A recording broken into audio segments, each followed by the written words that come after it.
Yuk kita diskusi yuk, siapa yang lebih paham tentang Pancasila? Antum atau saya? Oke.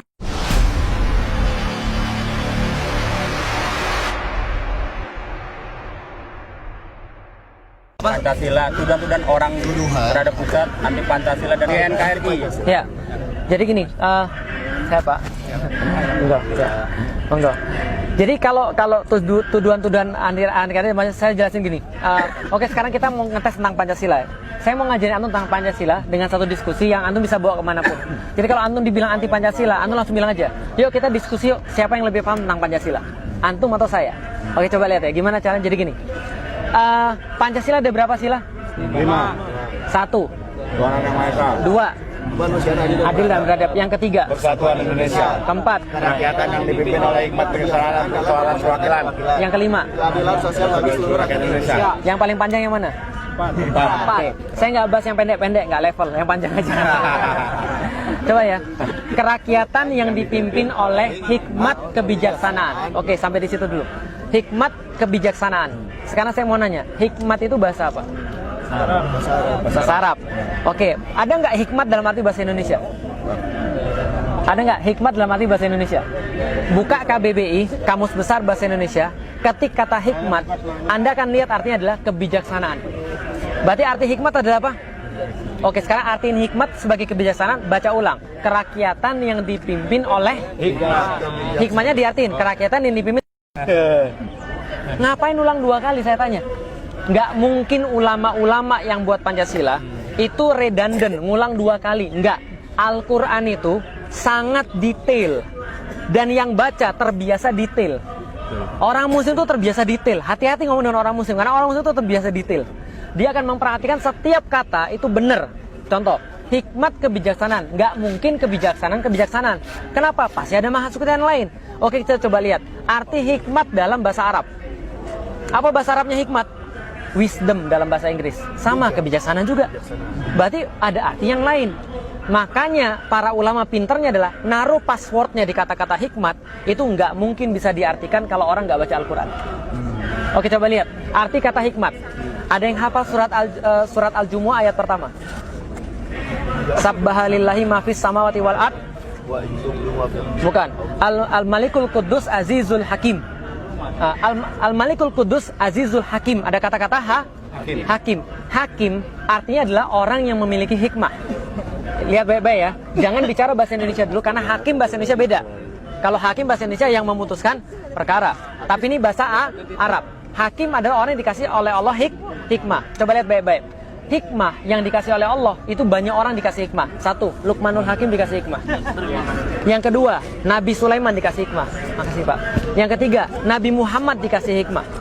Dan hampir semua nabi-nabi yang lain, Yahya, Zakaria dan segala macam, dikasih hikmah oleh Allah. Kalau gitu hikmah itu apa? Hikmah adalah di dalam Islam, hikmah adalah menurut Al-Quran kemampuan yang diberikan oleh Allah Subhanahu wa Ta'ala kepada orang-orang tertentu untuk memutuskan satu perkara sesuai dengan Allah Subhanahu wa Ta'ala. Sampai di sini paham? Contoh, Sulaiman datang orang, cewek 2. Satu bilang ini anaknya, yang satu bilang ini anaknya, ibu-ibu.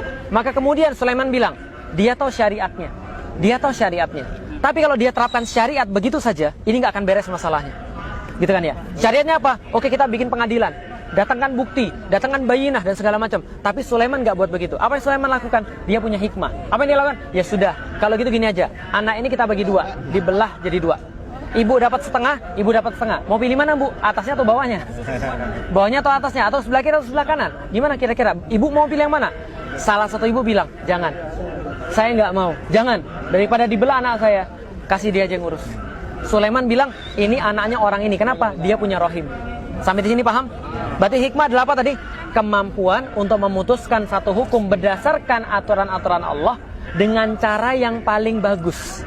Itu hikmah. Maka hikmah diartikan dalam bahasa Arab, hakim artinya adalah bukan hanya orang yang memiliki kebijaksanaan, tapi penguasa. Paham sampai di sini? Hakim adalah penguasa. Oke, penguasa yang memutuskan hukum berdasarkan hukum siapa? Allah. Dan menerapkannya dengan sangat baik. Berarti coba artikan sekarang. Kerakyatan yang dipimpin oleh, artiin sesuai dengan saya artiin tadi. Apa artinya? Kerakyatan yang dipimpin oleh pemimpin yang melaksanakan aturan-aturan Allah dengan cara yang paling baik, bijaksana dalam permusyawaratan perwakilan. Musyawarah bahasa Arab dan nggak mungkin diartikan kecuali dengan bahasa Al-Quran.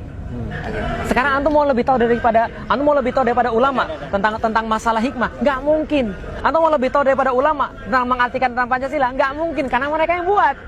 Karena mereka menyisipkan password itu. Paham maksud saya sampai sekarang? Berarti kemudian mau dibuat badan apapun yang mengartikan Pancasila, tetap pada satu titik mereka akan mentok.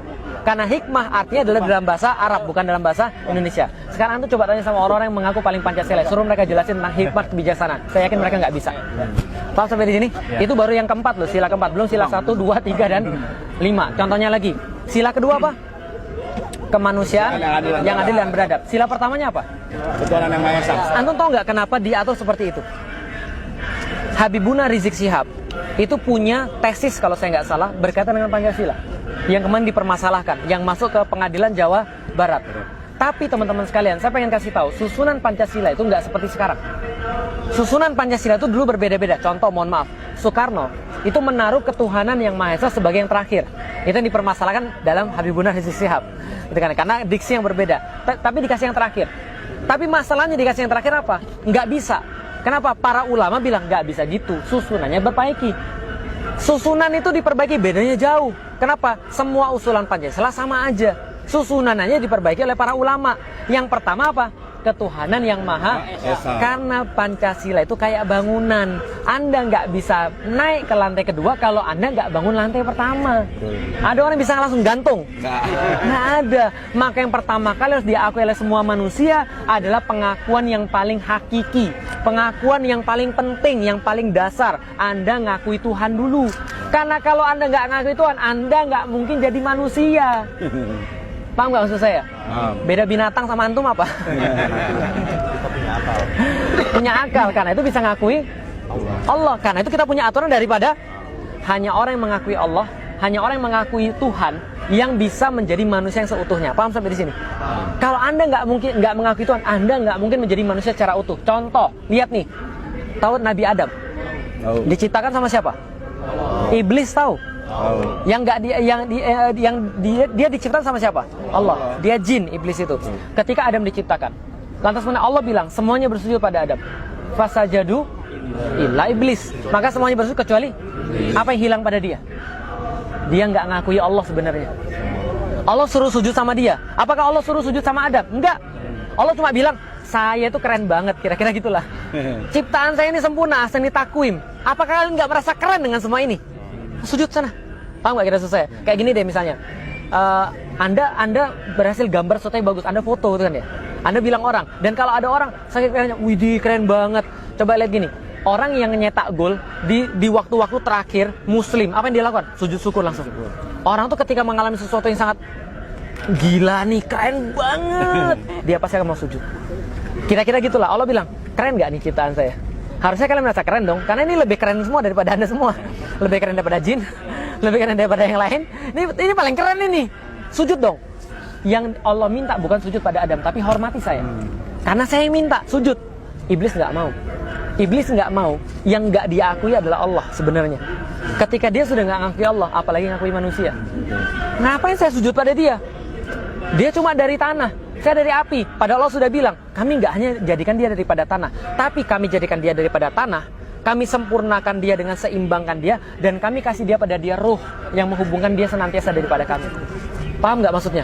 Artinya iblis mulai bilang, gue itu udah lama kali. Tahu nggak cerita tentang iblis? Iblis tuh pas ruku, lama bertahun-tahun. Allah bilang tambah lagi sekian tahun, mau dia. Sujudnya tambah lagi sekian tahun, mau dia. Antum pernah nggak sujud bertahun-tahun? Lah imam sebentar sujud sudah agak lama. Ya kan ya? Dia sudah suruh sujud bertahun-tahun, mau loh, nggak ada masalah. Tapi ketika manusia datang, dia nggak mengakui Allah, karena dia nggak mengakui manusia. Maka kalau ada orang nggak mengakui Allah, dia nggak mungkin mengakui manusia. Lihat PKI. PKI itu yang nggak diakui siapa? Tuhan. Maka dia ngelihat manusia tuh, manusia dipotong, disembeli, darahnya keluar. Itu sama aja kayak ngelihat ayam dipotong. Karena dia nggak pernah memanusiakan orang. Ingat baik-baik kata-kata saya. Kejahatan itu terjadi ketika antum sudah mulai tidak memanusiakan orang. Nggak usah bicara tentang agama dulu deh. Orang itu bisa jadi jahat kalau dia sudah tidak memanusiakan orang. Makanya cara orang untuk jahat pada orang-orang muslim di Suriah, di Rohingya adalah dengan tidak menganggap mereka manusia. Mereka tuh sama aja kayak binatang. Kayak monyet mereka itu, hitam. Dan kita ini adalah ras yang terpilih, mereka tuh monyet. Maka mereka bunuh manusia, itu kayak bunuh monyet. Paham nggak kira saya? Perang salib. Betapa teganya mereka menumpahkan 60.000 darah orang di Masjidil Aqsa, di Baitul Maqdis. Kenapa mereka jadi setega itu? Sebelumnya mereka sudah dikasih hoax dulu. Jadi nggak usah ngajarin orang muslim hoax. Mereka yang sering buat hoax sebenarnya. Apa yang kemudian mereka lakukan? Muslim itu tukang makan anak kecil. Anak kecil itu disup. Mereka jadiin kemudian tulang-tulang dari anak kecil dijadiin sebuah kalung misalnya. Apalagi mereka mengencingi salibnya Yesus Kristus. Itu yang mereka buat sehingga mereka benci dengan orang muslim. Sehingga nyembelih orang muslim udah kayak nyembelih ayam, udah kayak nyembelih binatang. Nah, maka kalau ketuhanan yang Maha Esa itu ada, maka baru ada bisa kemanusiaan yang adil dan kalau Anda mempermasalahkan Tuhan, Anda bukan manusia. Karena pengakuan paling hakiki adalah manusia. Kalau kemanusiaan ini tidak adil dan beradab, nggak bakal ada persatuan. Lihat sekarang, gimana ada persatuan? Orang mereka buat perpecahan terus. Baru tenang sedikit sudah dibuat. Yang mana yang lebih bagus? Yang berjasa di abad ke-20, Soekarno atau Nabi Muhammad? Gila. Kadang-kadang ya ini contoh misalnya. Baru mau kita tenang dikit. Diadu lagi. Nggak ada persatuan. Kenapa? Karena nggak ada orang manusia. Karena orang nggak menghormati agama. Lah kalau nggak ada persatuan, nggak akan ada pemerintahan.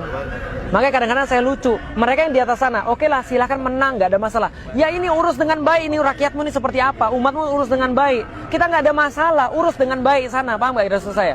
Nah tapi masalah dibuat perpecahan sehingga nggak ada pemerintahan. Nggak usah pakai payung, tenang. Mereka panas, saya juga panas. Nah yang kelima, kalau sudah ada pemerintahan, baru ada keadilan sosial bagi seluruh rakyat.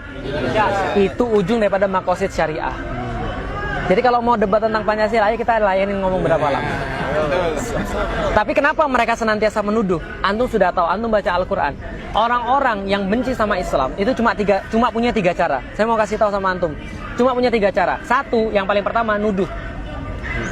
Fir'aun didatengin Musa, nggak punya dalil, nggak punya pembelaan. Apa yang dia bilang? Allah, anak baru kemarin sore.